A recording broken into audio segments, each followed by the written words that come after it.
official by the record, then we'll officially begin the We are program. recording. Great. Hello. And welcome, museum families, and welcome to RBCM at Home Kids, a play date through screens across British Columbia and the world. And today, across British Columbia and going far north, which you'll talk about in a second. Though Kira, you probably don't think it's far north. There's parts of British Columbia that are even further north, but we're gonna go pretty far north. It's minus 30 degrees, that's pretty far north. So my name's Chris O'Connor and I'm a learning program developer here at the Royal BC Museum. The museum and my home is on the territory of the Lekwungen speaking people, the Songhees and Esquimalt nations, here in Victoria on Vancouver Island.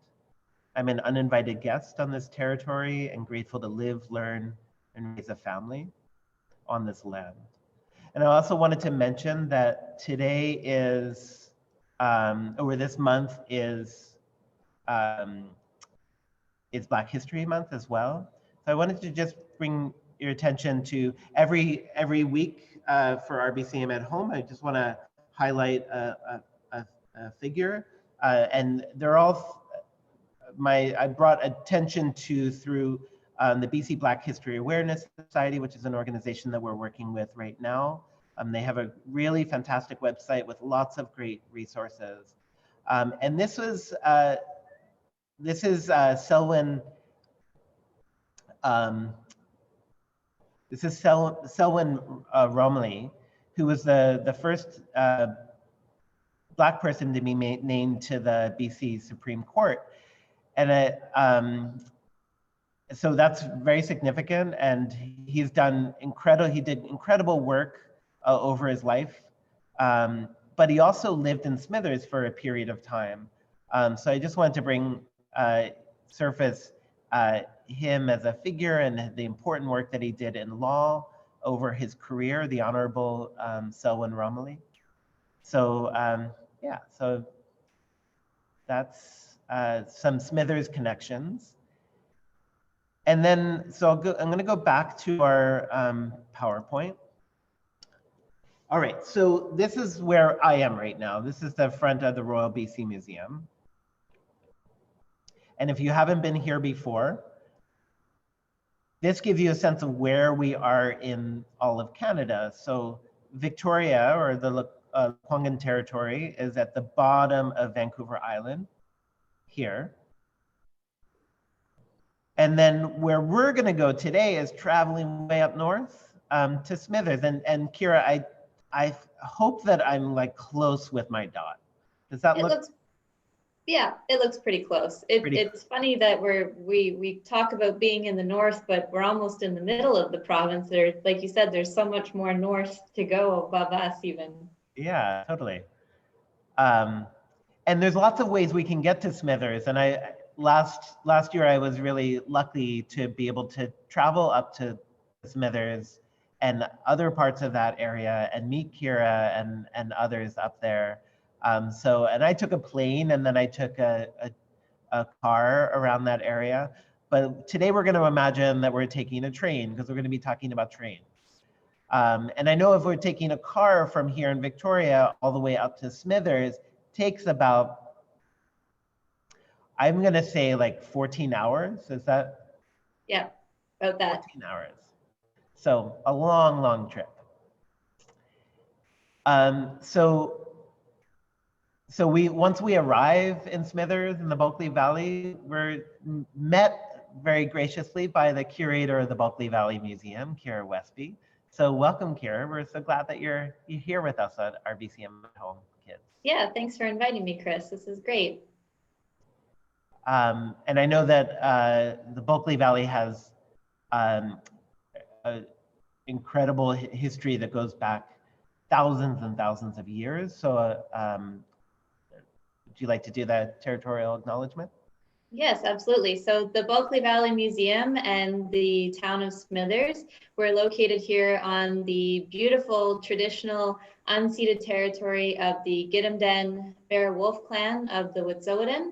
And we're so grateful to spend our days here. I'm looking out a window at a gorgeous snow-capped mountain, And we're just so lucky to live here and to share this valley with the Wet'suwet'en. Mm-hmm. How long have you lived there? I have been here 6 years now. So I came from Ontario originally, and came out here 6 years ago to be the curator of our museum here in Smithers. Great. Mm-hmm. Yeah, it was such an honor to be in that area last year. So I have a couple of images that Kira shared with me. So if we were coming in on the train, this would probably be our first stop. Is that right? Yes, it is. Yeah, that's our Grand Trunk Pacific and later Canadian National or CN rail station, and it was built in 1918. And you can see the mountain just behind it there that I was just speaking about. So it's got no snow on it there. That must be from probably late July or August. But yeah, that would be what greets you when you arrive in Smithers is the train station, and it actually has a very wonderful Mexican restaurant in it now. So it's still an active building that's being used by a couple different businesses today. And then when you're looking at that building, you're also thinking about like the history of it as well too. So Yes. the next image. Yeah, so what we did there is that's a picture of it from probably the 1940s. You can see the cars there.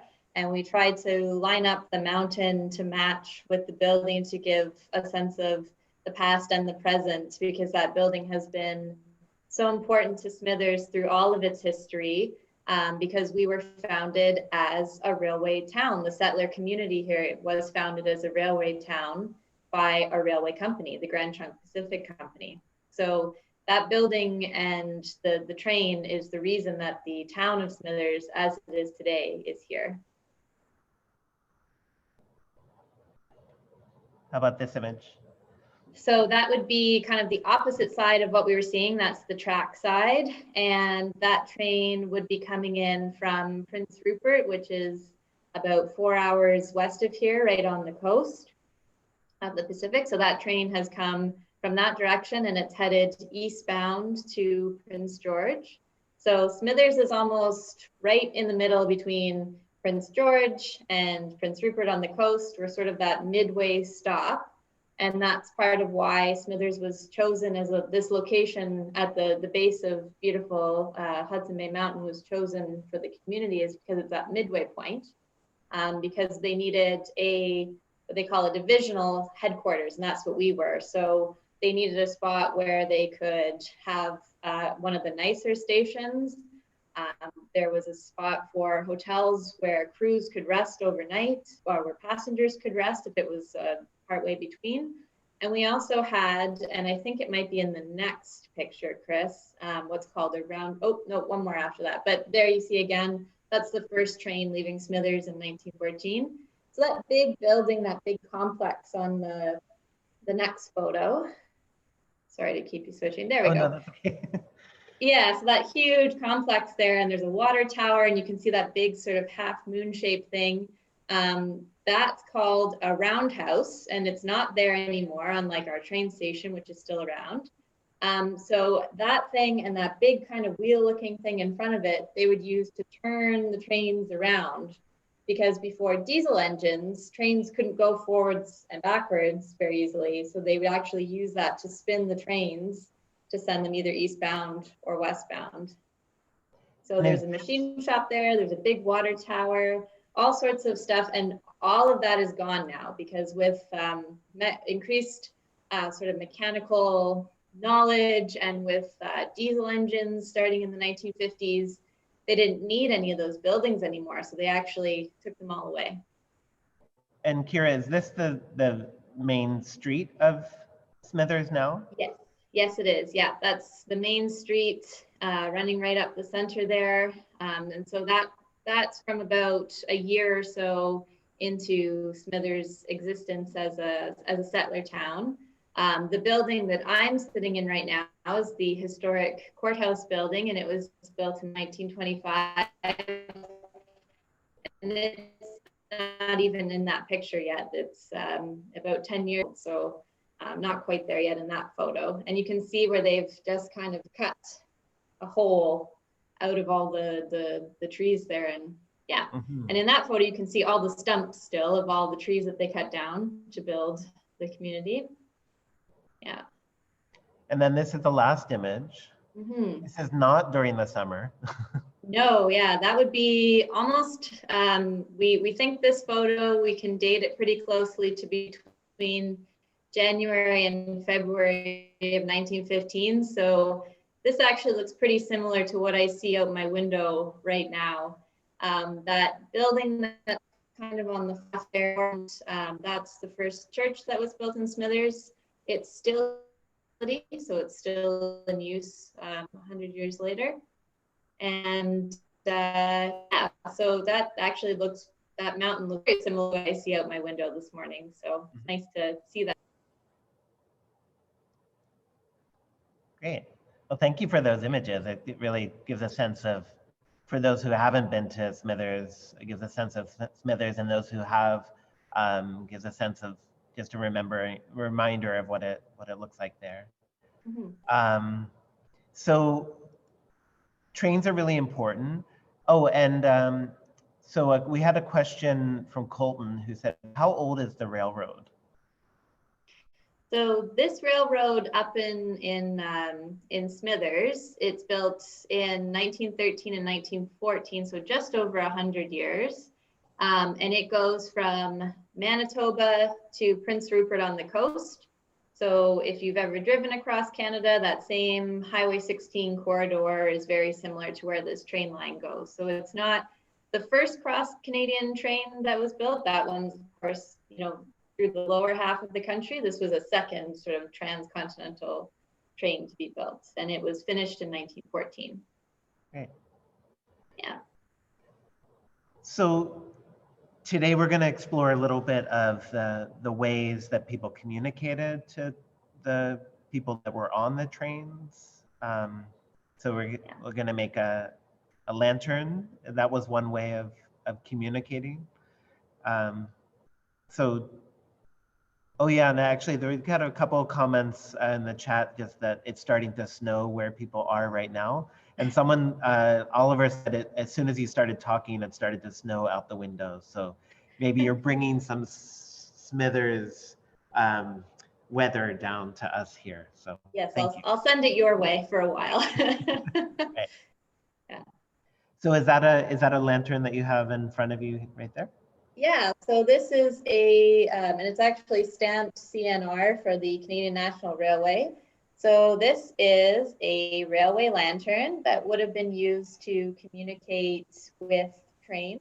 So before there were two-way radios or walkie-talkies that you could talk to the person, the engineer driving the train, especially if the train's coming in at night, need a way to signal the train because trains are very, very loud. It's hard to hear. So, hey, slow down, or hey, you need to speed up. They wouldn't hear me.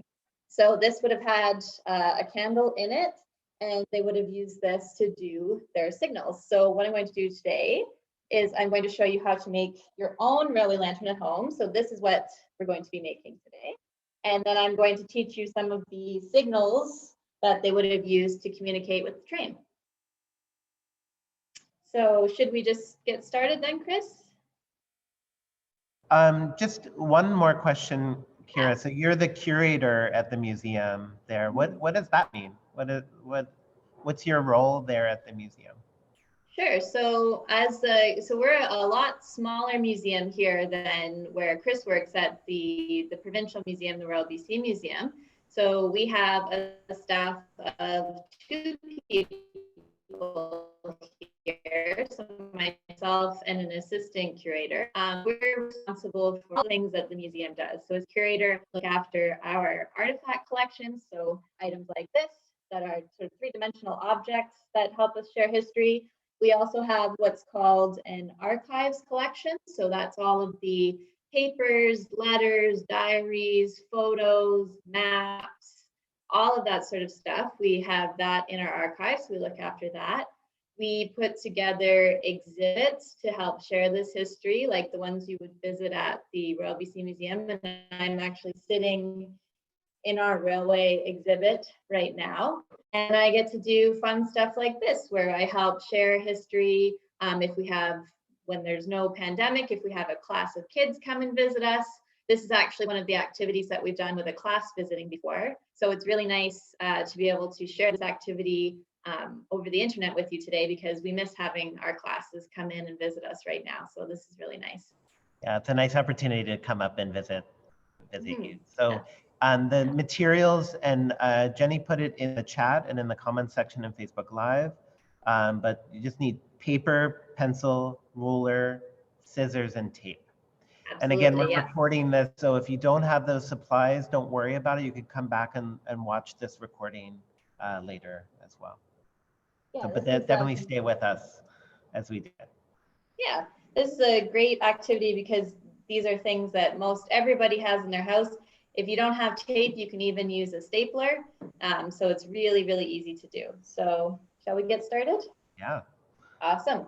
So I've got everything with me here. So we've got just a plain piece of white paper at the moment, but if you've got some colored construction paper or some colored paper, that's great to use too.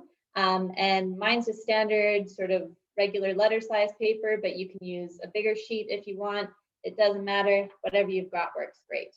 So the first thing that I'm going to do, pull back a bit here, is I'm going to measure on the short side of my paper. I'm going to measure and draw a line that is 1.5 centimeters from the edge. So I'm just gonna take my ruler, my pencil, and I like to just make a couple marks along the page before I draw my line, just so I can line up my ruler with those little marks and make a nice straight line.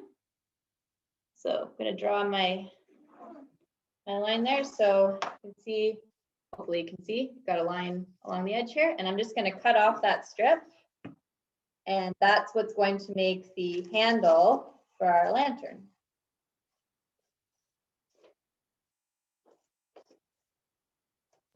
And I imagine if someone doesn't have a ruler, they could just do that sort of kind of by yeah, you could kind of, if you kind of get the width of your finger, sort of that kind of width, and just all you want to do is just pull off a nice little strip like that. So I'm just going to set that to one side there. Set my ruler and pencil aside because we're all done with those. So the next thing we want to do is fold our paper in half lengthwise. So we'll fold it in half here. So I've got a nice fold. And then what you want to do is you want to bring this folded side in front of you. So you can see my open flap is facing away from me. I've got my flap here. And now what we're going to do is we're going to cut strips up from this fold all the way along the page. So in those ones, if you really want to be precise, you could measure them about 1 centimeter all the way across first. But I kind of just eyeball that sort of the width of my finger is about as wide as I want. So I'm just going to start cutting these strips. And I should mention, don't cut all the way through. We only want to cut about 2/3 of the way up. So cut a strip, and you can see I've stopped before I get to the top. And then we're just going to repeat that all the way along here.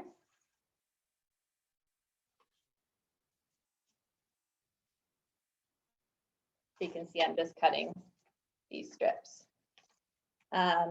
And I came up with a very groan-worthy joke to tell while we're cutting these strips. So my joke question is, how does a train eat? If anyone wants to guess the answer. So how does a train eat? How does a train eat? If anyone has any guesses, you could put it in the chat.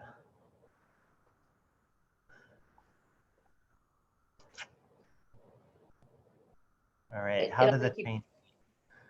It's a very groan-worthy joke, I have to say. Oh, choo-choo? That's it, it choo-choos. I thought it was kind of clever, but I think it's pretty grown worthy. So almost done cutting our strips here. We'll fit one more in. So it doesn't matter how many strips, it's just like a series of strips in the. Yeah, just as many as it takes to kind of go across. So it looks like we've got all these little wavy fingers here. And when we pull it apart, we've got all the holes kind of there, and finish cutting.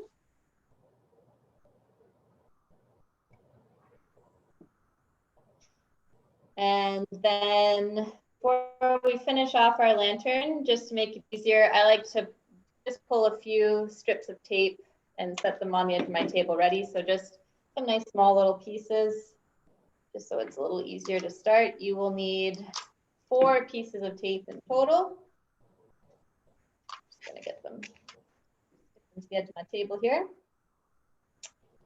So now to finish off our lantern, we're going to bring the sides of the page, the long edges around, so that you get kind of this fun, funky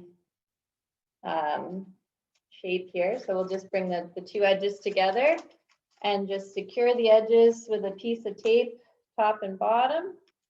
So you kind of put it in and then fold it around the top there. Kira, can you go back one step again just to show that one more time?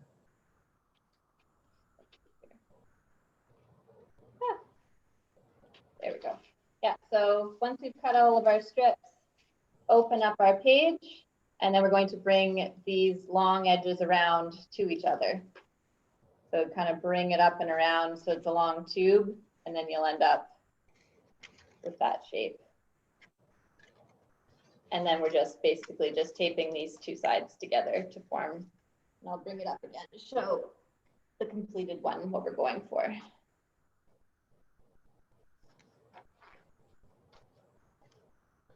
Bring this back around. Yeah, so you'll need 4 pieces of tape in total, 1 for the top, 1 for the bottom, and then we're going to use a piece on each side for our handle of our lantern. So this is making the sort of most basic. Where'd my handle go? I'm going to grab our piece that we cut off earlier, and we're going to tuck it inside, or you can put it on the outside, either or, to make our handle. This is the super basic version. Once you've got it down, you could color or draw on your page before you cut it and make your lantern if you wanted to make it a little more interesting looking. You could use different colored papers to make it a little more interesting looking. There's my finished lantern. We made some, I've got one here. We made these ones for when classes visit us. Oh. And we actually made it out of Bristol board, so it's more sturdy. And you can see we put a tube of yellow inside and drew some flames on it so that it looks like it's a real lantern. And we actually used a pipe cleaner as the handle. So if you want to get really into it, this is the next level lantern creation. But we figured doing it with paper and just tape, everybody's got that at home, so it's really easy. But if you've got lots of great craft supplies at home, you can make a really fancy one if you want. So, yeah. Yeah, that looks really nice. Yeah, this one turned out really great. So, and they actually, this one's stapled, and my summer student who made it stapled together just a tube of the yellow and then has attached it to the inside as well. So that's how we make our lantern. You could even put like a paper floor on the bottom and put a little tea light in there.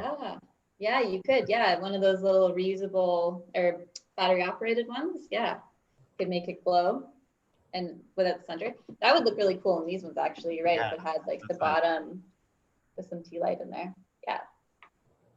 So yeah, you can get really creative and take this any way you want. You could, before you put it together, you could like put lines down your other lines or color the bottom, anything you want. So, but yeah. Well, I have mine as well. So, awesome. So when we have our lanterns, then we need to be able to communicate with them. Yes. So you're going to show us a few ways of communicating Yeah. with a lantern. I'm going to bring back my real official CNR lantern for this. So we'll need to stand up and move away from our desk. And I'm going to talk really loud and hopefully you'll be able to hear me still. So I've got some different commands to show you. So the first command that we need to learn is to tell the train. Maybe, sorry, Kira, can you come forward just a little bit? Yeah. So cut my head off maybe, or I'll tilt the screen a little bit. Bear with me here, folks.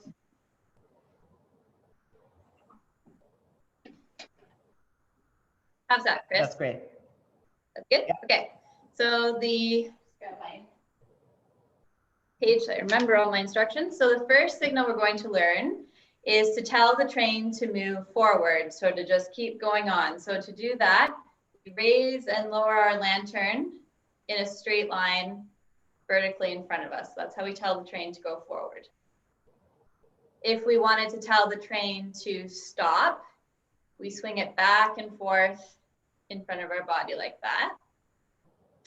If we think that the train is going too fast and we want to tell it to slow down, we hold our lantern out steady without moving, kind of at arm's length.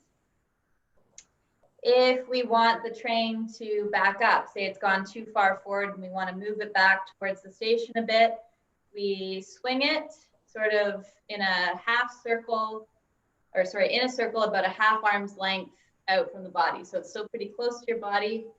You're swinging it like that. If our train needs to put its brakes on because it's going to be sitting for a while, we swing it back and forth in front of our head. And you can see that signal is related to being stopped, and it's pretty similar to our stop signal, which was down here. But now if we're telling it to stay braked, we swing it in front of our face. And then the last thing would be is if we want to then release those brakes that we've put on, we just hold it up steady. If you can see, hold it up steady above our heads like that. So that's where we'd hold it. And that, again, sort of relates to our go forward, which is doing this. So, you know, you're sort of starting here saying release the brakes and now go forward. So if we imagine we've got a train pulled into the Smithers station that we saw there, and we want to get that train moving, we would first tell it to release your brakes by holding our lantern up. So the engineer would release the brake, and then we tell him, all right, him or her, you can start moving your train forward. So we can proceed. If we think that the train, that he's got it moving too fast now and we need him to slow down a little bit, that's where we hold it out steady. And he'd slow the train back down. And then if he kind of slowed down but was still too far forward and we want him to move back a bit, that's where we do that.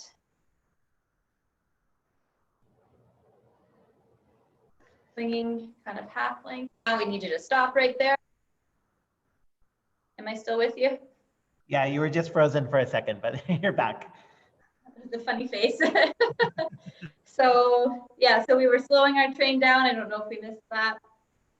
And then we were telling it to go back and then stopping in front of us. And then to apply the brake back and forth in front of our head. So with all of those, you would be prepared for a career as a turn-of-the-century train salesman. And I do just want to remind everybody that these signals are fun to learn, but that we never, ever play near train tracks or near trains because they can be dangerous. So these are live, but stay away from railway tracks. Don't try and actually signal a train because they won't know what you're doing now. This is old-fashioned signaling. So yeah. Does anyone want to redo any of those signals? You were cutting out Kira a little bit, so just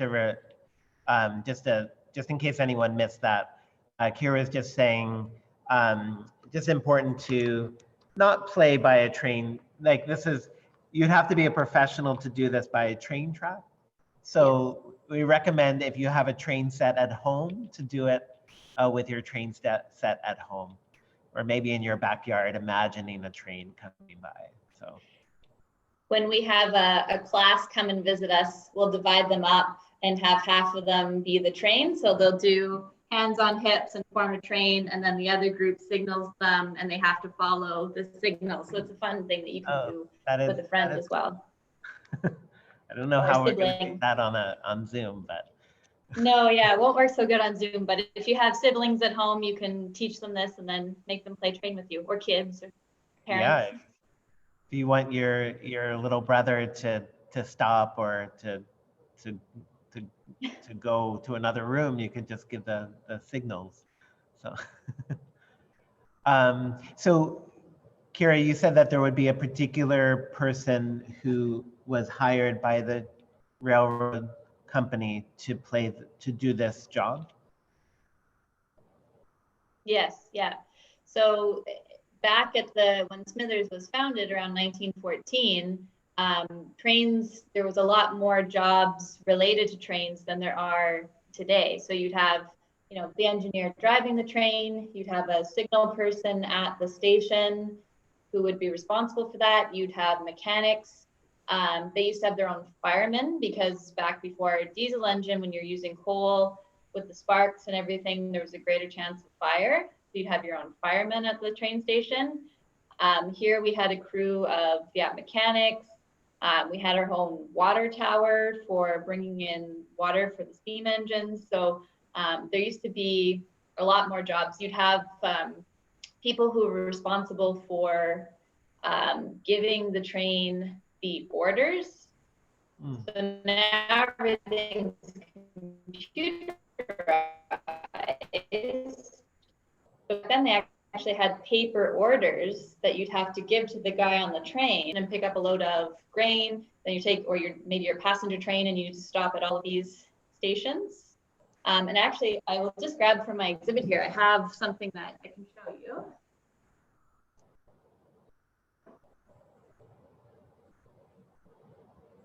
So this is something that they would have used to give those orders to the guy on the train. So this actually tightens, and you'd have the orders in like a metal tube, and you'd be running along beside the train, and you'd hold this out. And then they grab it. And the guy would grab it out, and then you'd stay on the track. This whole thing, they'd take out the tube, and then. Oh, that's fun. Yeah, so that was your whole job, was to be the messenger person. So it's so interesting to think about all the different jobs within an industry like that of railroads, that it's not just the person who's driving the train, it's not just the conductor, but all the different roles to make it happen. So thank you so much, Kira, for giving us a little window into this history. And also, we had one question from Colton, who asked, how old is the lantern that is in front of you? This one is probably about 60 to 70 years old. So this was given to us by a gentleman who used to work for CN, and he started working there, I think, in the mid-50s. So it's probably from about the 1950s or so. It could be a little older than that. I'm not 100% sure. So, but yeah. And we did have one comment from Chloe, I think to a friend, but I wanted to, if it's okay, Chloe, just to say, just asking about stop motion, which I think is great idea. If you have a lantern like this and doing the motions of it, to do like a stop motion animation project of all the different kinds of signals, and then what it would do with the trains too. So that sounds fun. That's a fun idea, yeah. Well, yeah, again, thank you so much, Kira, for inviting us up to Smithers. Hopefully, if everyone who's watching if you have not been to Smithers yet, once it's possible to travel the province again, I definitely recommend it. It's one of the most beautiful places I think are in the province. So definitely a worth exploring that whole area. So thank you, Kira. And we'll end our Facebook Live feed and our recording.